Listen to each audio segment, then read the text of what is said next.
Okay. Sa store discussion po natin, SMM. So, branch SP99 and TIT 999. The warehouse store delivery schedule every day. Sa item for allocation, meron tayong new arrival na pillowcase by 11 by 18. Ang available niya 11 colors, stock available. RC message, pull out quotation, customer logo printout, script improvement, weekly RABP, FB page posting, and competitors.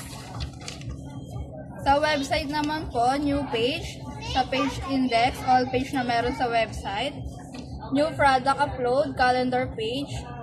New design sa website is website banner.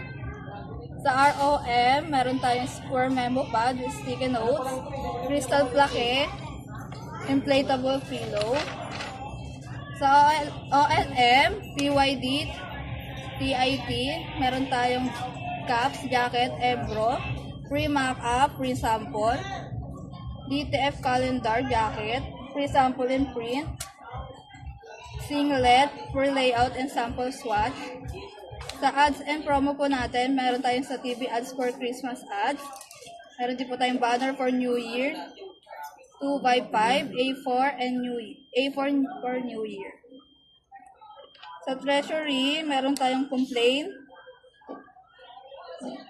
wrong placing of logo, wrong sizes for quality.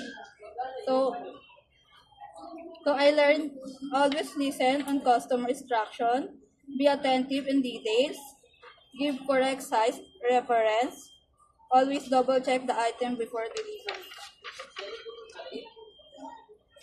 Sa visual categorization, meron po tayong planner and journal, gift box, windows sticker, glass tower, microfiber towel. Tapos sa HR naman po, meron tayong quiz, clearance sale, ilalunch po ito sa 11, ay November 8, then passing grade is 25. So meron na po tayo sa giveaways, own brand planner, and UV print for planner, ballpen, and others. Ayun na po, thank you.